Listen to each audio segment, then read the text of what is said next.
Próximo tema aquí en el programa. Me acompaña por una parte Eric Vergara. Eric es exoficial de inteligencia antiterrorismo de la Agencia de Seguridad Interna de Estados Unidos. Bienvenido. Buenas noches. Frank. Y también el profesor Daniel Rivera, analista político de Medio Oriente, profesor universitario. Se apodera de Palmira el 50% de lo que es el territorio sirio. Y vamos a poner ahí un mapa, una imagen para que ellos nos ilustren, nos expliquen. Ahí tenemos. A ver, profesor Rivera, explíquenos exactamente Palmira, en qué lugar está, y después quiero que Eric nos diga un poco cómo ha sido este cambio, ¿no? Cómo se han ido apoderando de todos esos territorios. Sí, como ven, Palmira coincide con lo que sería el centro del país aproximadamente, en una ruta muy importante que hay una autopista que va hacia Damasco, es decir, estamos a medio camino ya hacia la capital. Y por lo tanto es un lugar estratégico, por eso el Estado Islámico buscaba controlar esta región y poco a poco ir avanzando hacia el occidente, ¿no?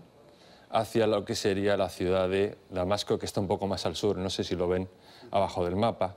Mientras que el gobierno sirio controla toda esa franja de Damasco que va hacia el norte, donde ya vemos la ciudad de Alepo, que está en manos de los rebeldes, en manos también de los islamistas, como podemos ver, es una frontera, y donde poco a poco también parece que la resistencia, ¿no? Los rebeldes han ido creciendo. Por lo tanto, vemos como el gobierno sirio ha perdido territorio, bastante territorio, ahora se está menguando, ¿no? Su espacio vital, ya que por el sur y por la zona oriental el Estado Islámico está avanzando, como ya has mencionado, la mitad de Siria, y por el norte, desde la zona de Alepo, poco a poco los rebeldes que están entrenados por Estados Unidos, si no estoy equivocado, Qatar, Arabia Saudí, etcétera, han conseguido crear un grupo, que eso es quizás también una de las noticias, ¿no? Que este grupo está empujando desde el norte y está quitando espacio al gobierno sirio.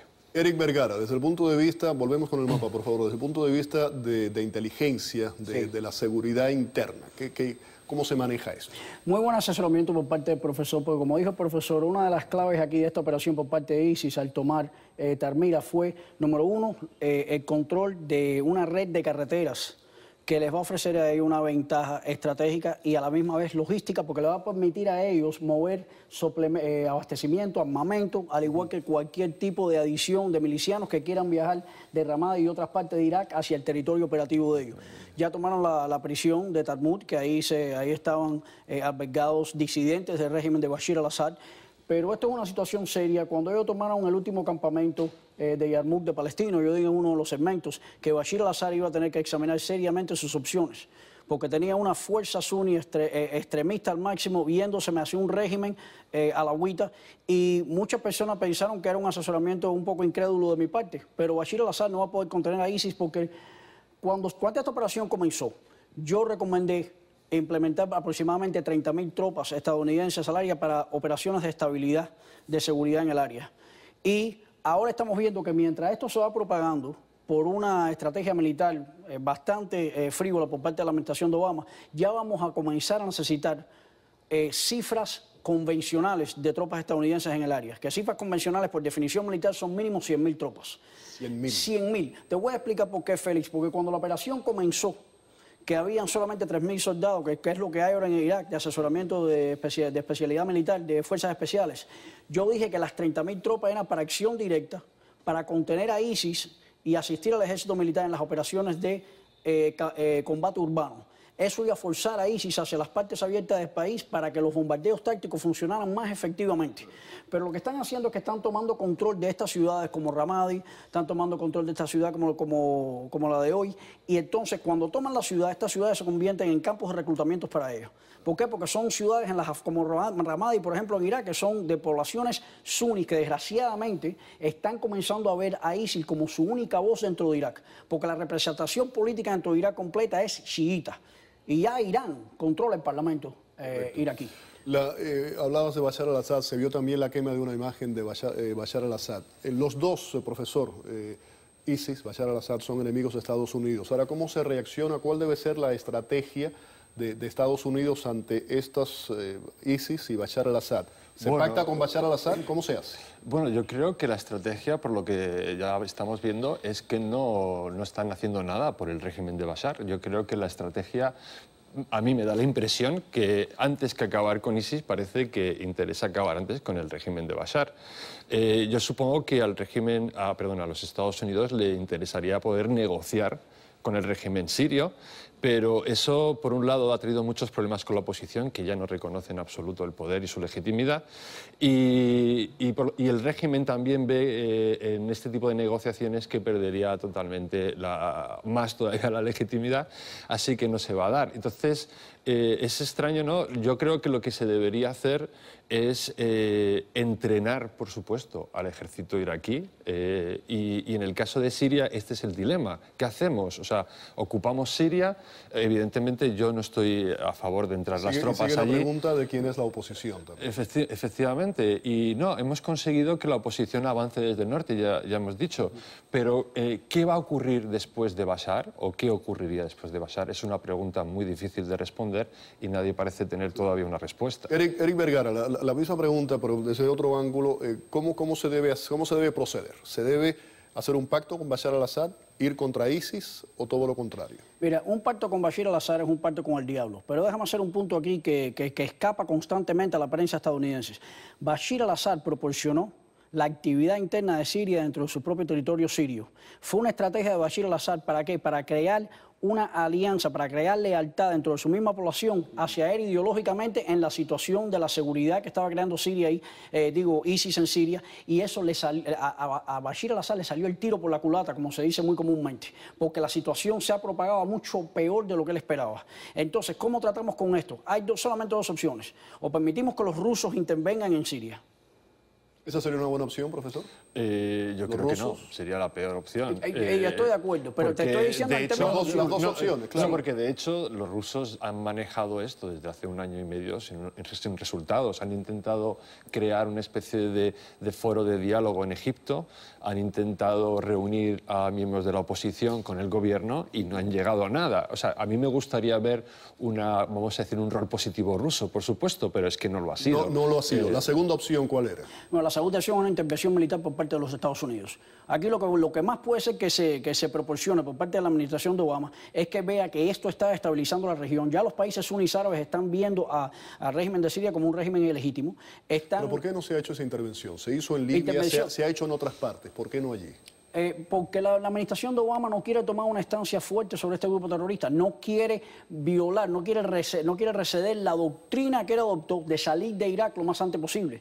Una doctrina que obviamente no funcionó, ¿no? Y entonces se salió de Irak muy prematuramente. ¿Fracasó? ¿Podemos decir que la coalición internacional ha sido un fracaso? Sí, completamente, en mi opinión, a nivel táctico y estratégico ha sido un fracaso completo. Profesor, ¿comparte la opinión? Estoy de acuerdo, porque no hemos conseguido con esta estrategia, que era, por ejemplo, lo fundamental, crear un ejército iraquí unido contra el Estado Islámico. Hemos visto que no ha funcionado y las milicias chiíes han tomado el rol principal en la batalla, y esto yo creo que no era nuestro objetivo. Nuestro objetivo en la coalición era hacer un paraguas para que el ejército iraquí tomara la iniciativa, y no ha sido el caso, ¿no?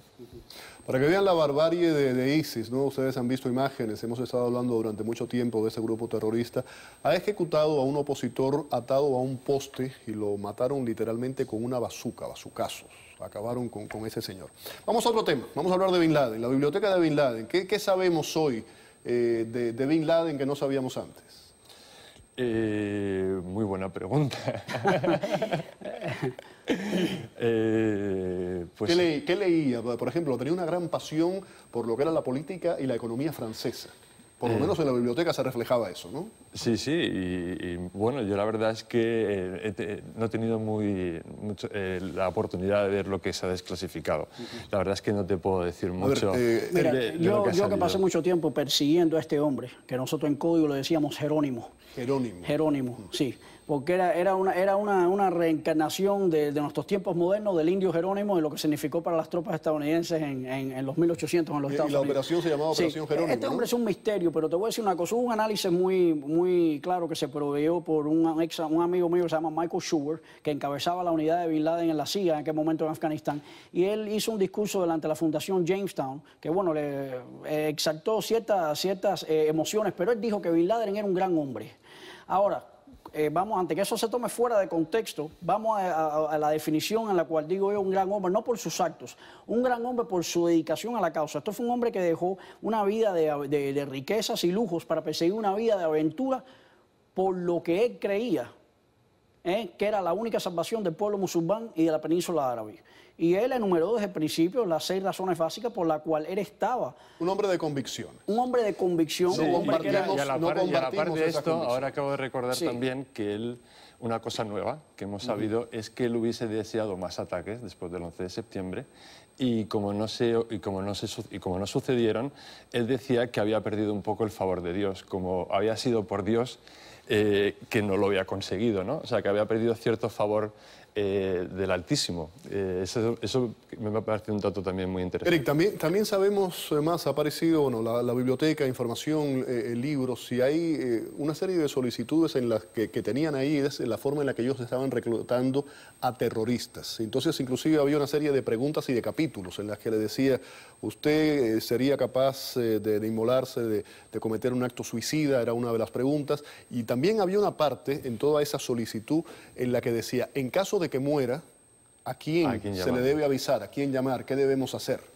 Sí, claro. Sí, eso todo él lo tenía en sus manifestos, no solo de reclutamiento, pero sino manuales operativos de cómo él conducía sus operaciones. Y es una cosa muy interesante porque muchos de los documentos que encontramos nosotros y los que encontramos que han sido desclasificados enseñan una imagen de Bin Laden que tiene hasta un cierto, y por favor no me tomen esto fuera de contexto, pero había un cierto nivel de humanidad en él, en la manera que conducía sus operaciones con su gente. Esto lo vimos de la manera que rechazó las tácticas de al-Zarqawi y de Muqtada al-Sadr en Irak, que estaba encabezando el ejército al-Mahdi, la táctica de explosivos improvisados contra civiles, contra mujeres, contra niños, indiscriminadamente, y él fue muy vocífero contra eso, y bueno, jugó su papel muy oscuramente en la muerte de al-Zarqawi. De ese humanismo hay una serie de cartas, 3 mujeres tenían, ¿no? Una carta específicamente a una de ellas, parece que era la preferida, ¿no? Sí. Una carta que le envía a esa mujer en la que además hace muestras de un romanticismo increíble, que nadie se hubiese imaginado que un personaje